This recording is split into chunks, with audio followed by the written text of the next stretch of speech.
যারা দলের শৃঙ্খলা ভঙ্গ করেন তারই শৃঙ্খলা রক্ষা কমিটিতে। এই নেতারাই মমতা অভিষেকের মধ্যে বিভাজনের চেষ্টা করেছেন বলে ফের বিস্ফোরক ভরতপুরের তৃণমূল বিধায়ক হুমায়ুন কবিরের।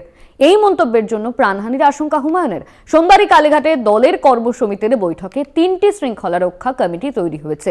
দলনেত্রী মমতা বন্দ্যোপাধ্যায় শৃঙ্খলা রক্ষার কড়া মনোভাব। 24 ঘন্টার মধ্যেই সেই শৃঙ্খলা রক্ষা কমিটিকে চ্যালেঞ্জ হুমায়ুনের। শৃঙ্খলা ভঙ্গকারীরাই শৃঙ্খলা রক্ষা কমিটিতে। বিস্ফোরক অভিযোগ তৃণমূল বিধায়কের। প্রভাবশালীদের হাতে খুনেরও আশঙ্কা হুমায়ুন কবিরের।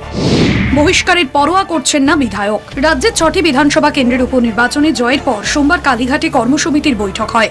তৃণমূল সুপ্রিমো মমতা ছাড়াও বৈঠকে হাজির ছিলেন দলের সব শীর্ষ নেতা। ওই বৈঠকে দলের শৃঙ্খলা রক্ষায় কড়া বার্তা দেন নেত্রী মমতা বন্দ্যোপাধ্যায়। গড়া হয় ত্রিস্তরীয় শৃঙ্খলা রক্ষা কমিটি। সংসদ, বিধানসভা এবং দলের জন্য করা হয়েছে কমিটি।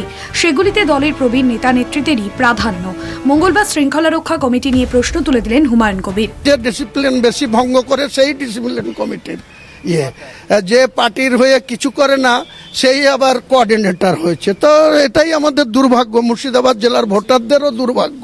আমি বলছি কতিপয় ব্যক্তি তাদের নিজেদের স্বার্থ বিঘ্নিত হবে বলে মমতা বন্দ্যোপাধ্যায়ের কাছে নাম্বার বাড়ানোর জন্য এসব করছে। তারা সময় আসলেই যোগ্য জবাব পাবে। আশঙ্কা করছি এই ধরনের প্রভাবশালীদের মদতে আমি মুর্শিদাবাদে বেঁচে নাও থাকতে পারি, মার্ডারও হয়ে যেতে পারি। হুমায়ুন কবিরের মন্তব্যের পরেই বিজেপি নেতা সজল ঘোষের কটাক্ষ, শৃঙ্খলা রক্ষা কমিটির আগেই চেয়ারম্যানই এখন শৃঙ্খলিত। তারপরেই প্রবীণ সাংসদ কল্যাণ বন্দ্যোপাধ্যায়ের নাম করে আক্রমণ করেন সজল। তিনি প্রশ্ন তোলেন, কল্যাণ বন্দ্যোপাধ্যায়রা যে ধরনের কথা বলেন তারপরে কি করে আসেন শৃঙ্খলা রক্ষা কমিটিতে? শৃঙ্খলা রক্ষা কমিটির আগের বারের চেয়ারম্যান ছিলেন, তিনি এখন শৃঙ্খলিত, মানে হাজতবাস করছেন, প্রেসিডেন্সি জেলের বাসিন্দা। তো শৃঙ্খলা রক্ষা কমিটি তো ওদের আগের শৃঙ্খলা, ওদের প্রেসিডেন্সি জেলে মিটিং করতে হতো। এটা তো ঠিক, কল্যাণ বন্দ্যোপাধ্যায়রা যে ধরনের কথা বলেন তারপর তারা শৃঙ্খলা রক্ষা কমিটিতে কি করে আসেন, সেটা তো সত্যিই বিষয়, ভাবার বিষয়। নাম না করে পার্থ চট্টোপাধ্যায়ের কথা বলেন সজল। শৃঙ্খলা রক্ষা কমিটির চেয়ারম্যান ছিলেন তিনি। দুর্নীতির অভিযোগে পার্থ চট্টোপাধ্যায়কে গ্রেফতারের পর থেকে তিনি প্রেসিডেন্সি জেলে রয়েছেন। তখন একটাই শৃঙ্খলা রক্ষা কমিটি ছিল দলের। তৃণমূলের শৃঙ্খলা রক্ষা কমিটি নিয়ে মুখ খুলেছেন কংগ্রেস নেতা সৌম্য আইচ রায় এবং সিপিএম নেতা সুজন চক্রবর্তীও। বোতল থেকে বিভাজনের ভূত বেরিয়ে গেছে, বিভাজনের ভূত আর বোতলে ঢোকাতে পারবে না।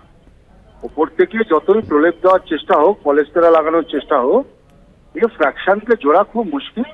তার কারণ এই বিভাজন, কালীঘাট আর ক্যামাক্সটিকের লড়াই আজকে পরিষ্কার হয়ে গেছে, সেটাকে এই বোতলে আর ঢোকাতে পারে অসম্ভব।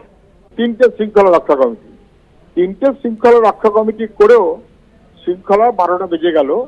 ইতিমধ্যেই তার বিরুদ্ধে বলতে শুরু করলেন হুমায়ুন, এবং যা বললেন তার মানে দাঁড়ায় যারা শৃঙ্খলা ভঙ্গ করে তারাই শৃঙ্খলা রক্ষা কমিটি। তারপরে মুখ্যমন্ত্রী যাদেরকে কমিটি গড়িয়েছে তাদের কোনো শৃঙ্খলা নেই, কোনো ব্যবস্থা নেয় কিনা দেখতে হবে। যদি সত্যি সত্যি শৃঙ্খলা কমিটি থাকে তাহলে হুমায়ুনকে এক্সপেল করা উচিত। এটা হয়তো তৃণমূলের কাজ, আমি জানি না, না হলে বুঝতে হবে যে সবই লোক দেখানো কাজ। হুমায়ুনের অভিযোগ, দলের এক শ্রেণীর নেতা মমতা বন্দ্যোপাধ্যায় এবং অভিষেক বন্দ্যোপাধ্যায়ের মধ্যে বিভাজন সৃষ্টি করছেন। নেত্রীর কানে কুকথা ঢুকিয়ে লাভ হবে না বলেও মন্তব্য করেন ভরতপুরের বিধায়ক। তিনি বলেন, এইসব কথা বলায় দল আমাকে বহিষ্কার করলেও করতে পারে। কলকাতা টিভি।